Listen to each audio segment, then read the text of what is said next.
guys, welcome to another episode of Nittani Draws. I'm Nittani, and today I'm coming at you with week 4 of The Artist's Way. This is the 4th time I've tried recording this damn thing, and I'm starting to get a little frustrated with it. Won't lie. I lost the first recording, the second recording the SD card was full and it stopped in the middle of it. The third recording, there was a bunch of noise all over my house because train wrecks happened, and now we're on part 4. So, without further ado, I will read the week 4 summarization for the 4th time.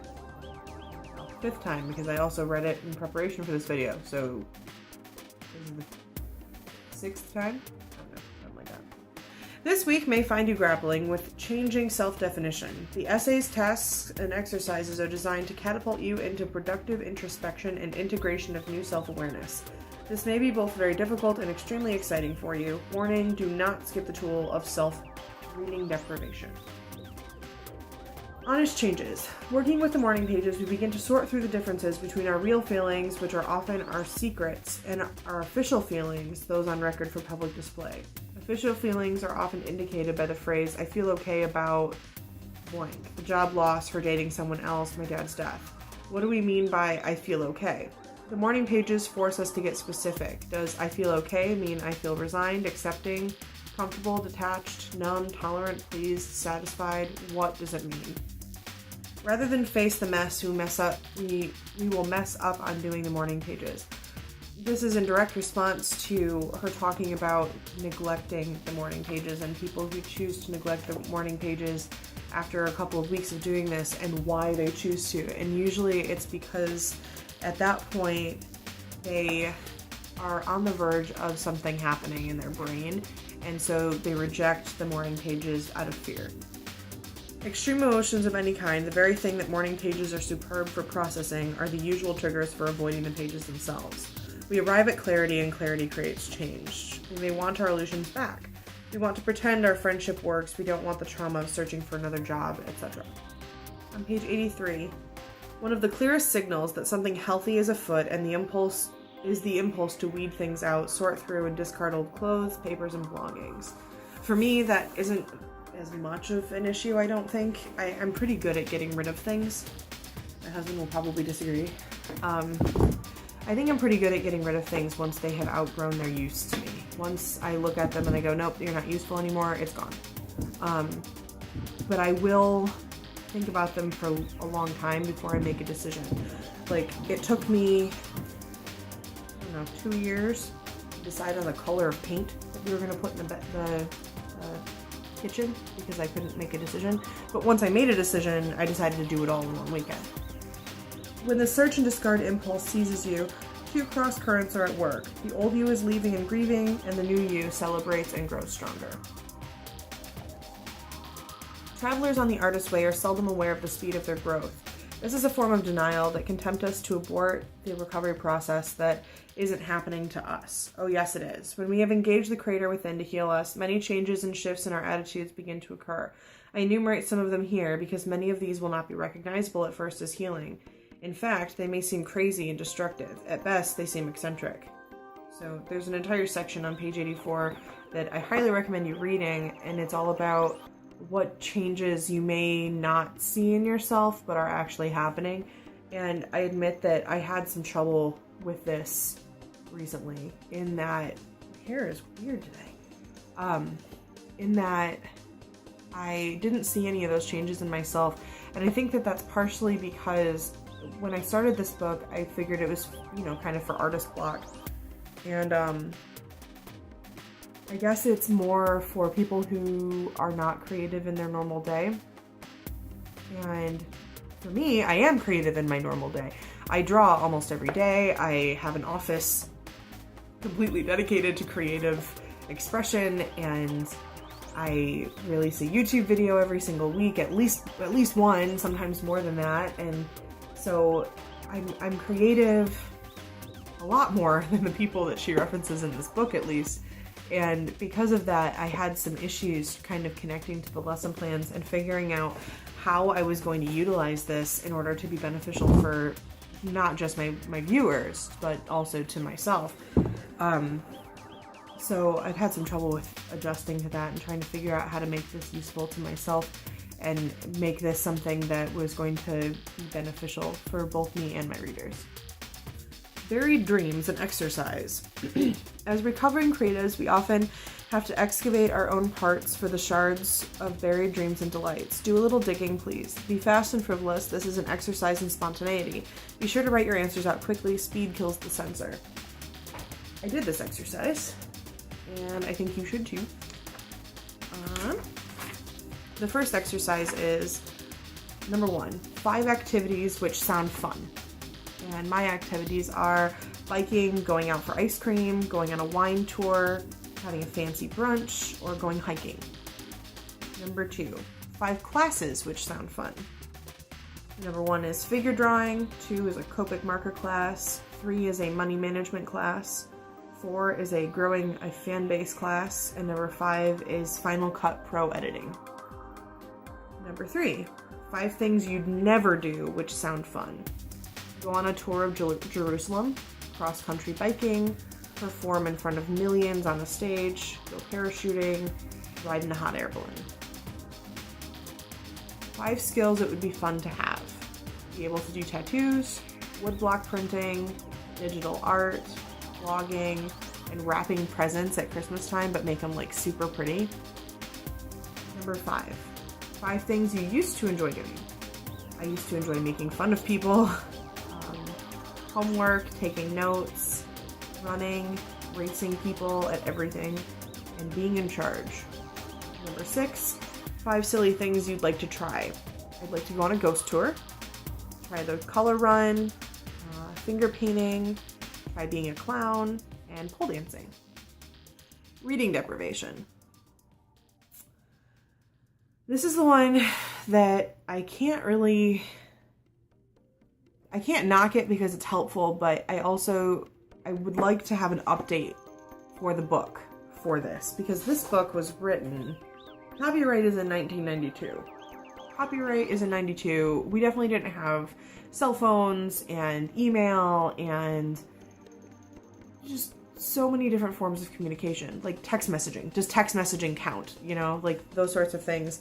Because most of what we do in our society is reading at this point. And reading deprivation, here's what it says, and then you guys can let me know what you think. So, if you feel stuck in your life or in your art, few jump starts are more effective than a week of reading deprivation.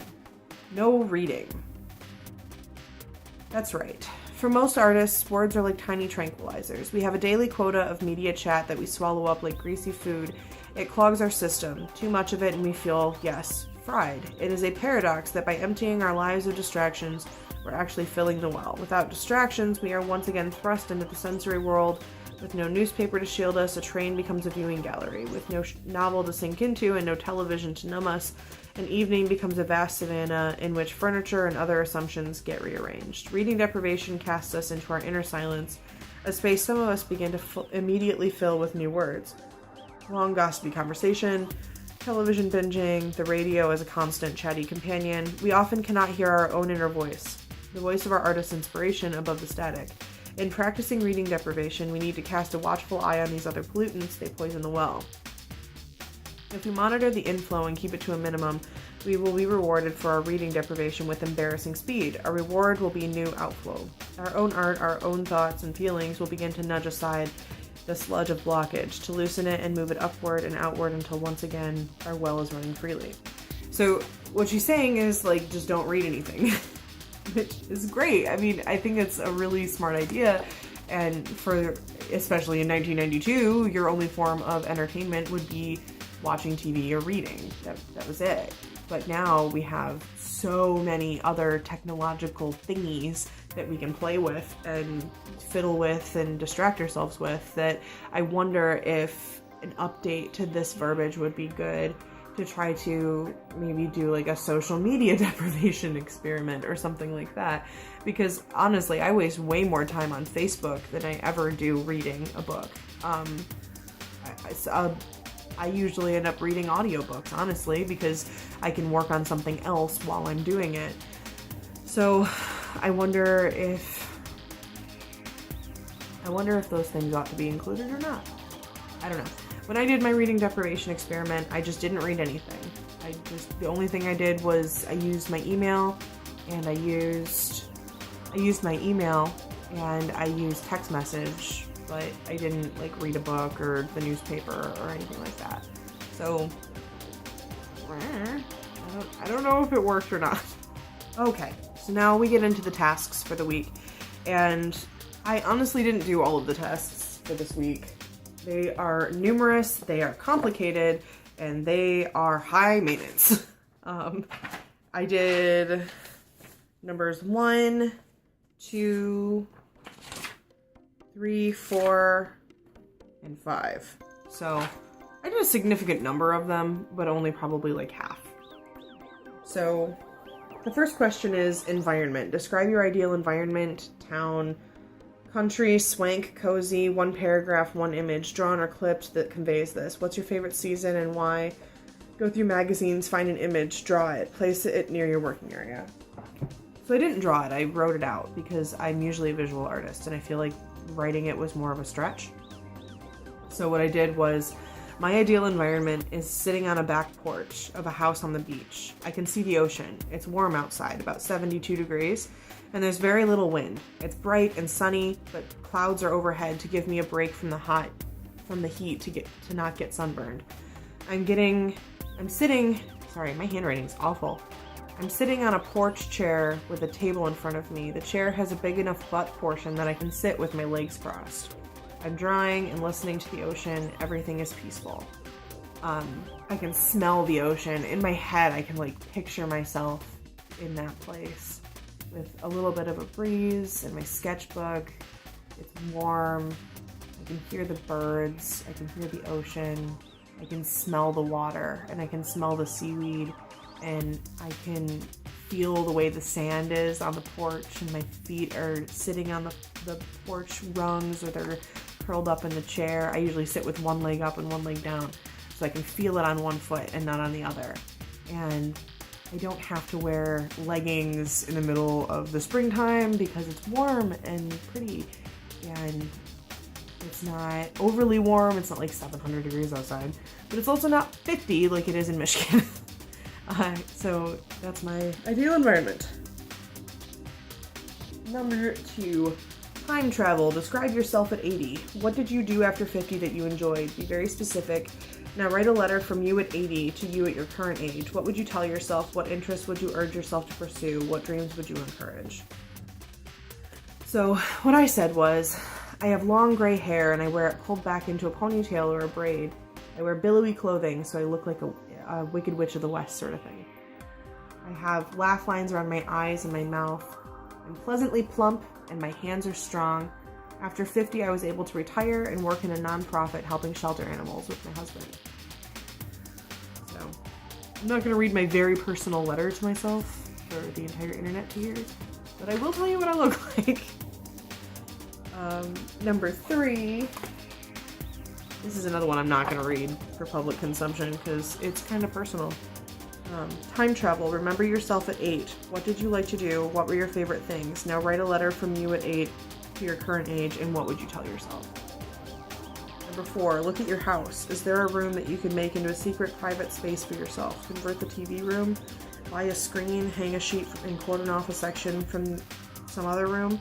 This is your dream area. It should be decorated for fun and not as an office. All you really need is a chair or pillow, something to write on, some kind of little altar area for flowers and candles. This is to help you center on the fact that creativity is a spiritual, not an ego issue. Number 5 is reviewing your life pie and looking into the things. I don't remember. So your life pie it's a circle, and in the center is a dot. And then you've got all these little points all around it. You've divided this into 6 places. And in those 6 places, you place things like your spirituality and your work life and fun and that sort of thing. And you mix it all, like you put it all on a pie chart, basically. And each section of the pie is labeled something different. And further out is, like you put a dot, and the further out it is, the less fulfilled you feel in that area. And then the closer to that dot in the center is how is more fulfilled in that area. And at the beginning of it, it's like all over the place. And then as you grow in the artist way, you're supposed to bring it closer to the center and feel more comfortable in whatever it is that.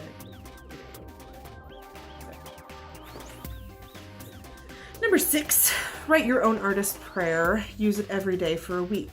Number 7, extended artist date. Plan a small vacation for yourself. Number 8, open your closet, throw out, hand on, or donate any one low self-worth outfit. You know the outfit. Make space for the new. I actually just cleaned out my closet, so I have tons of room.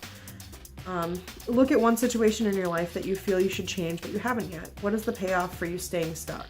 If you break your reading deprivation, write about it, how you did it. In a tantrum, a slip-up, a binge, how do you feel about it and why? Like I said before, I'm not really sure if I really broke the reading deprivation or not.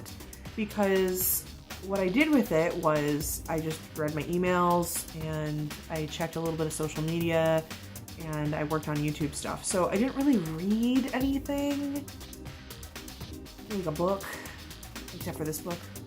But I also read my emails, I checked text messages, I was on social media. So that's technically still reading. I don't know if it counts. So I'm gonna go with no, I didn't break it. And if it counts, then it counts and I screwed up. How many days this week did you do your morning pages? Tantrums often show up as skipping the morning pages. How was the experience? I did all 7 days, so no tantrums for me. Although there were a couple of days that I really didn't want to do them.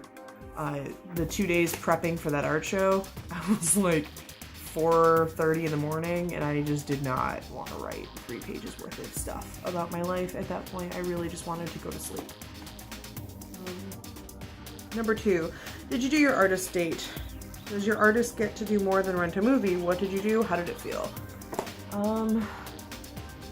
Yeah, I kind of did an artist date. I took myself to lunch. It wasn't really a huge hullabaloo though. I should really make better time for it. Did you experience any synchronicity this week?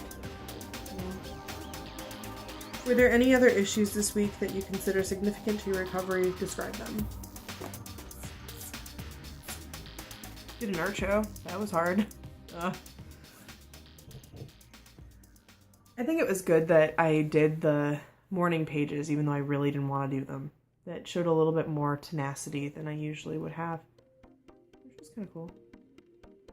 Yeah. So that's chapter 4. Not really sure where to go with this one. This one didn't really feel as connected as some of the other chapters were for me. My husband was pretty well sparked into getting some stuff done from this chapter, but I wasn't really. And yeah, maybe next week will be more of a chapter for me. That would be cool. But until then, thank you so much for watching. Make sure to like and subscribe. I will see you in the very next video. Bye!